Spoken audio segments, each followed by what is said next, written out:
Well, Paul, first things first. You graduated high school in Monroe, Louisiana. And you probably know the question I'm going to ask. Did you know any of the Duck Dynasty guys? Not one of them, no. Never even knew about them at all until, and actually, once I kind of started watching the show, I looked up where they were at and didn't even really, and I had my uncle and aunt that lived in West Monroe, Louisiana, which is closer to where they're from. So, yeah, I didn't know one of them and I don't think I did anyway, so. All right. How did you wind up in racing? It had something to do with going to buy parts for a vacuum cleaner? Vacuum cleaner parts, yeah. So I've always been a car guy, you know, from day one. My grandfather worked on his, my grandparents raised me, and my grandfather worked on his own cars out of necessity. You know, we had to do things. So I was a hot rod guy, you know, always loved cars. So anyway, that's kind of, you know, beside the point. But yeah, I worked at I ended up moving to St. Louis, Missouri, right outside of St. Louis, Missouri, and trying to reunite with my mother and her husband at the time, and my sisters, and then got a job working for my stepdad in a motel, the maintenance department. And I know it's a little longer story, but anyway, we had a big commercial vacuum in there for cleaning up some of the big messes and stuff. It's a pretty good sized motel. So anyway, I just took the parts to the vacuum that I needed. There's a little vacuum motor engine. I took the parts in there, and then it just happened to went to the guy that I went to, looked in, of course, now, wait a minute, back up a little bit. We looked in the Yellow Pages first. Yeah, I looked in the Yellow Pages, found a vacuum cleaner store right down the road, and went down there, and just happened to be Gary Wallace, and which is Rusty Wallace's uncle. So we're talking, and I tell him what I need, and next thing he said, well, how do you know you need this part? You know, we just started kind of like drilling me a little bit, you know, say, why do you know you need these parts? I said, well, I told him this is doing this, this is doing that, whatever the reason was, you know, when I thought I needed these parts. Well, okay. He said, you're right. I just wondered how you knew all that. So anyway, before I left, he offered me a job, you know, and I wasn't real crazy about working in a motel, you know, in a maintenance department. So, not that vacuum cleaners is much further from the same thing, but yeah, but it happened to be, we went to work there. Gary offered me a job. I took the job. Rusty and I got to know each other. Rusty Wallace and I got to know each other and moved to the biggest thing we did was we moved a store from that little store to a bigger store down the road in Manchester, just another suburb of St. Louis.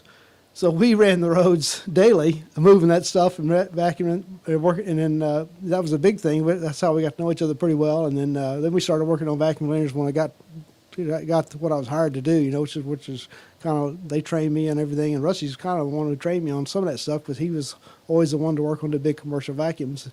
And he was really good at all. He's a talented individual, but that's another story. But yeah, so we just got to know each other and so started working on his race cars at night. You know, volunteer help, and you know, before our relationship over, I was the employee for Poor Boy Chassis, which was the name of his company. We built chassis and worked on race cars, and I went racing, you know, every chance we had, which is quite a bit. In the winter, we built a lot of chassis and front clips, you know, stuff like that. So that's kind of how it all started, really, you know. Now, tell me about the Rusty Wallace that you knew back in the ASA days. Well, he's a fun individual.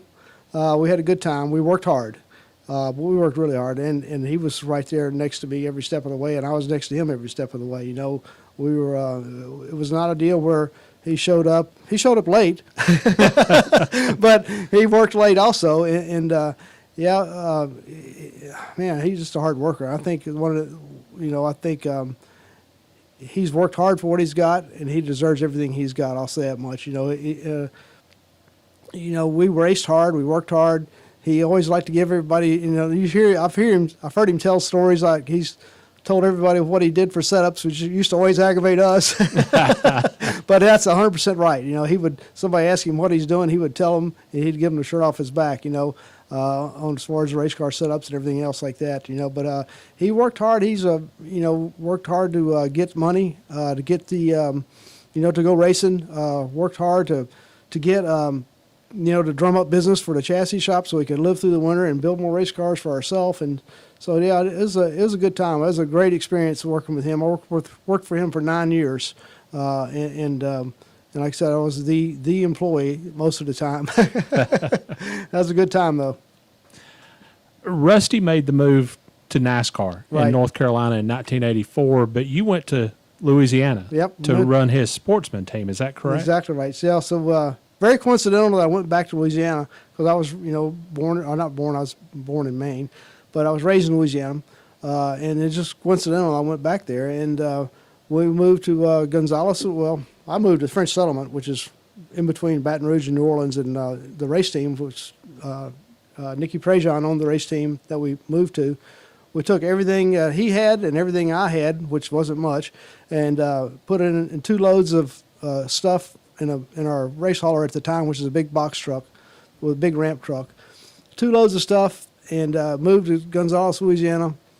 Set up his little race shop out of there. Added to what Nicky already had, and ran out of there for 2 years. That was a great time. I had a 1-year-old little Tim Andrews with me. So I had a wife scared to death, Evelyn, and we moved south and moved further south, and it was a great time. Really, we had a good time doing that. Now, was there any chance of you going to North Carolina with Rusty, or how did that We really didn't talk about that at the time much. The focus is on, was he going to make it? Was he going to be able to stay there? He wanted a backup plan for sure, and he wanted to continue doing, some short track racing, some ASA racing, some of the things we did, that got him there. We wanted to continue that. Some of that until he got his feet on the ground, and that's kind of as far as we ever went. I think I worked with him for 2 years on that, and then kind of decided I'd had enough racing for a while, so went on to do something else, and then but that really wasn't really discussed at the time. Well, you mentioned the fact that you did get out of racing in 86, 87? Yeah. 6 and 7. That's right. Yep, that's right. What did you do? I sold real estate. Did you really? Sold real estate. I went to. I got my real estate license. Sold real estate, and then of course that wasn't a very. At the time, it was a little up and down. I made decent money, but wasn't great money. So in my spare time, I worked on race cars. So I worked night. Found a local chassis shop guy there, Raymond Patterson. He had a little race shop. We went to. I worked for him at night. I got to know him a little bit. He got to know me a little bit. Got to give me trust. And the next thing I knew, he just, here, take the key. Here's the list. I'll leave you every night that you can work and do all you can do, and we'll go from there. And that's what I did every night. I just showed up. Either sometimes I got there when he was still there. Sometimes I got there and he wasn't there. So we had a great relationship. I actually still talk to him every once in a while. He calls me up when he comes to Charlotte to watch the races. Now, how did you wind up making the move to North Carolina and Winston Cup? So back to Rusty, right? Rusty and Alan were, of course, now we raced against Alan with Rusty, in the ASA days and Artco racing. So I knew Alan, but I didn't know him like, like a friend or anything like that. Just knew him, had acquaintance and stuff like that. So we, we ran around with him like we did with Mark Martin and all that stuff. Just kind of we all ran the same roads, so we kind of got to know each other. So, but Rusty and Alan were talking at the banquet, I believe, in 87, right? So 87. Alan's giving Rusty all his woes. and basically Rusty said, "You need to call Paul." He said, I know he's, he's in Oklahoma, and he was a great guy, and I think he would do you a good job, So that's kind of how it started. Alan called me up and said, "Hey, Paul," and that was around banquet time, and I was working for him. I think maybe basically January 1 I was there, but I think however the day of the week worked, but basically the 1st of January I was there. So you started work for Alan in 1988? 1988, right. As crew chief? As crew chief, yep. You had been around him in your ASA days. What was your impression of Alan back then? So, a little different individual for sure, which, I can say that after knowing him too, a little different individual. He did things, you can say he did things his own way, but did things a little different than what we did, what Rusty and I did. So doesn't necessarily mean it's wrong, it was just different, but, he's come from Wisconsin and obviously, and he was, they raced a lot up there, 6 or 7 nights a week. So I can, after after everything's like I said, like you always say, hindsight's 20/20. You know, so after looking back at everything, you kind of understand how he did the things he did, and working with him, you understand why he did the things he did. But he worked hard. He was, you know, went through people in his ASA car a little bit like he did in his Cup car to start off with. You know, but always a fast guy. You know, that was probably what we looked at more than anything else back then when we'd show up at some of those racetracks, especially when we go down south to some of the Artco races. Oh no, here comes Alan. There's another guy we got to beat. You know what I mean? So that's the way we looked at him. He's a different guy at night, not necessarily at night, but after not at the racetrack, you know, than he was at the racetrack. He's a very focused individual at the racetrack. You know, he'd come over to Rusty and ask Rusty what he's doing. Rusty'd tell him, you know, and Alan would may or may not tell him what he was doing. I don't know how that was at the time, but you know, we all talked. You know, we all kind of was around each other a lot back then. You came in and immediately you are a Cup crew chief. How much of a learning curve was there for you coming from working on ASA cars and the late models and Right. whatever that you had been working on to a Winston Cup car? Oh yeah, absolutely. It's a huge deal. You know, it was different then than what it is now, right?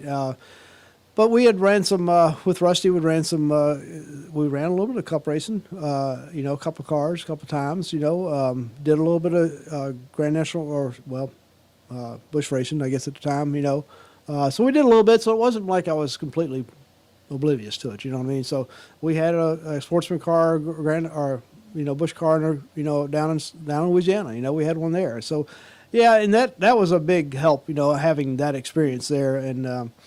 But really, when I got there, it was, you know, you get to know people, and you know, Alan had ways he wanted things done. You kind of went down that path, you know, and if he didn't tell you exactly how he wanted something, you do it your way. And one of the things I was doing, I don't remember what it was by no means, was building something for him, for the car. And he said, well, I'd been there probably a month. I don't know if I'd have done it that way. But I guess it's okay. There's nothing wrong with it. It works. It's pretty funny. You had conversations like that with him a lot. You know, it's like, I don't know if I would do it like that. I'd have probably done it this way. You know, but it was a big transition for sure. Learning how to handle the people is what probably was one of the biggest things because, you know, with the ASA car and all the other cars, there's only one or two people. You know what I mean? There's not that many people. Now, you know, you go to even back then we had 6 or 7 people, you know, 8 people. So learning how to manage the people was a big thing. But Alan was so hands-on, you know, I could focus on cars and then, you know, the people in the shop and just try to do what he wanted us to do. You know, kind of like that was the biggest thing. If he give us a direction that he wanted to do, and we kind of went down that road because he was obviously the driver, but he's also the owner, you know. So, and he had his way of doing things and way he wanted things done, and you kind of follow that path, which probably made it a little easier for me, you know. And a lot of things he did, you know, was the work ethic was we probably had the same work ethic. We work hard. We get things done. You know, there's really no can't do in either one of our attitudes. You know, so that was a positive. I can see why he went through a lot of people back in the day. You know, he was tough to guy to work for. But you know, the biggest thing about Alan is you could not BS him. You know, you had to shoot him straight. You know, you could not. You know, if you said I know how to do that, you better know how to do that. If you said, well, I think I can do that, then that was okay. You know, it was okay. He give you some. If you said you think you could do it, then you give him that. He'd give you his advice on it, and you go do it, and hopefully it turned out good. You know, if it didn't turn out right, then he knew it ahead of time. You know. Okay, here's the $64 question. You're under caution, and you and he are arguing over two tires or 4 tires. Right. Who has the final call? Well, he does. Okay, all right. Yeah. I'll say this though. One time, this was at Daytona, and we had something go wrong. We were out of the race from winning, and it might have been a clutch. It seemed like it might have been a clutch, and he wanted to come down the pits. I said, "Don't come down the pits. There's no reason to come in the pits. You know, no reason whatsoever." And he come into pits anyway, and we waved him on through. That was not a good conversation afterwards, but he understood. After he understood, after he seen everything we had going on, we really didn't even need to stop for no reason. I can't remember what he was wanting to stop for, but it's like, no, we don't need to do that. We're going to hurt. We were racing the clock, and we're racing a couple of cars that were slow because we were laps down. But anyway, Please tell me you were eating ice cream. I wasn't eating ice cream. No, we didn't do that. Paul, you won your first Cup race with Alan at Phoenix in 1988. What do you remember about that day? Golly, I don't know. It was it's all a blur, Of course, it's a long time ago to begin with, But we had a good car. I actually watched that race, or maybe I listened to it on MRN. I can't remember what it was. I think I watched that race on TV a few years ago. It's like, oh yeah, I forgot about that, But it's like, yeah, it was. We had a good car. It had some. We weren't up front the whole time. We kept working our way forward, and that's one thing when I watched that. I just happened to watch that race. I don't even know why, and. Just kept watching the scoreboard, and the next thing you know, we're getting better. We're moving up a little bit. We had a wreck here and a wreck there. We're moving up a little bit better. So yeah, it wasn't like it was a stellar car. It wasn't a dominating car, but we had a really good car. We kept making it better as the day went on. And then the biggest thing I remember at the end was Rusty not wanting us to lap him, just for the so he can stay on the lead lap from a statistics standpoint. And that was that. But then the next place car really wasn't coming hard anyway, so we had them covered. As far as that goes, as long as nothing happened. And it was pretty neat. It's a good victory lane. Obviously, that was really cool. There was only a couple of us from the shop because when we go out west, we use a lot of West Coast volunteer help. Okay. So there's only I couldn't tell you the number, but I'm saying maybe 4 guys from the shop total. So like that stood out. But the guys that helped us on the West were always guys that helped us on the West. I remember Randy Anderson in the background. I think he's about to throw up. Had his head in his hands, and he was out. Seen that on TV, and I remember that. Remember when that happened too? I looked back there. Is he all right? But yeah, he was. It was pretty funny. But a lot of good stuff. I mean, yeah, that was just a neat day. He was about to throw up, so you were the picture of serenity. Yeah. You were perfectly calm, cool, and collected, huh? I mean, I never really, I guess I've been in a position even then, early in my Cup career, but I've been in a position where, things that fell apart at the last minute way too many times, Yeah.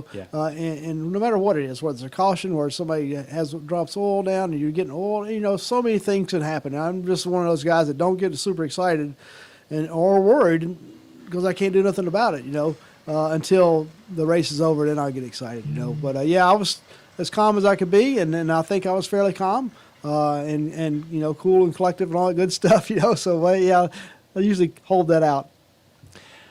Of course, Xerox went away at the end of the 1990 season, and there was a lot of talk that Alan would go drive for Junior Johnson. Was that something that he talked to you about, or were you waiting with the rest of us to see what he was going to do? Yeah, he had talked to Junior, and we knew it. As a matter of fact, before he ever went there the very first time, maybe it was the second time. I think Brewer told me I think he went there once before, but I didn't go there, but I just talked to him once before. But the first time he actually went over to the shop and talked to him, he told us. He told me and whoever was there at the time, Cal, and some of our key guys, and Tony Gibson. I don't remember he telling Tony, So, but and then he come back and told us what his decision was, So and it wasn't that he wasn't going, So yeah, that was that happened a lot. I mean, not happened a lot, but that was that's just kind of the way he took it. Was that the same time though when he lost the sponsor? Was that same time period, or was that after that? I believe so. It was about the same time. I know it was in that same time period. Yeah. I couldn't remember exactly. So Yeah. all that stuff runs together for sure. Ultimately, why did Alan decide to stay? I don't know what the real reason was. He told us. I mean, other than what he told us, which is he just felt like he had got so much into his own team and felt like we were at a good place. Which, at the end of the '91 season, we felt like we were in a really good place. We had a decent points finish. Top 10, 7th, 8th, something like that. But felt like things were really moving forward. Felt like things were really put together. Our car lineup was really good. We had a good amount of cars. And felt like we really had understood where we were at with it as a team and what we could do the next year, and just didn't want to lose that, didn't want to have to go build that again. And I think that building that chemistry, and obviously, they had plenty of cars, and he had his way of things he felt like he needed to have in a chassis, and knew he is in control of that. So I think that control, building that relationship up between his team, was things that he felt like he didn't want to do. Wanted to just knew he had a good relationship where he was and a good opportunity, and was going to take it forward. Financially, how tight were things during that off season and going into 1991? We were aware of it, and he was aware of it. He made us aware of it. But he said, we're okay. We started putting together some one-off sponsors with, of course, RJ Reynolds come in with Winston, and we did the Army cars, and we did an Army car, and they did all this, the military cars that they did during that year at Daytona, and then, just kept building from there. When was Atlanta? Was Atlanta the second or third race? I would say probably fourth. Yeah, it was probably fourth or because fifth. we had Yeah. Richmond back then, right, and Yeah. Rockingham first, Yeah. right? Okay. Yeah. So yeah, and I don't even remember what we had on the car at those times. I think it might have been blank. Yeah. I think they were. I can't remember for sure, but it wasn't. He was obviously worried, and I still think he had his Quincy's money back then, to be quite honest. But he was frugal with his money no matter what, And I don't think moving into that 91 season, I don't think it was, it wasn't like, I'm pretty dang sure we built a new car. We always tried to build one or two new cars during the winter, and I'm pretty sure we built another car. Can't swear to that one, but it seemed like we did, and we always kind of refurbished our other cars that we liked and just kind of went through our fleet. That's kind of our winter program, to do that. And that didn't stop, We moved forward like we, had money to run the whole season, in 91. And we didn't fire any people, we didn't hire any extra people, but we didn't fire any people. We just kept moving things along like they had been. What do you remember about Hooters coming on board? So it was, what was the driver's name? Mark Stahl. Mark Stahl. Yeah. Mark Stahl, yeah. Mark Stahl missed the race. And the Hooters guys, I don't know who it was, but one of the Hooters guys come over and approached him and say, hey, we missed the race, are you interested in doing it? It may have even been Mark, because I can't remember who it was, but somebody with Hooters came over there and would you put Hooters on the car, for this race? And he's like, well, I don't know. I was probably one of these, rolled his hands through his hair, rubbed his head, he had a few things, a few expressions he did that was pretty constant, and I'm sure that was one of them then, because he just wasn't sure that was the image he wanted to have right then, and then didn't know if that would tarnish him, or didn't know if that would scare other sponsors away, because he didn't want to do a one-off race. So he pretty much made him, I don't say made, but he talked him into multiple races. Whether I don't know if there's one or two, may have been two races. Well, once he kind of got to that point, and got him serious about talking, and it's like, because I know we went to the next race with Hooters on the car, and I don't remember where it was, but went to the next race with Hooters on the car, and I thought we had a one or two race deal worked out, in Atlanta, so I'm sure it was all verbal then, which is a lot of things were done that way then. But that was that's just what I remember about it, and we had a good showing there, of course, and it ended up being a great relationship, really.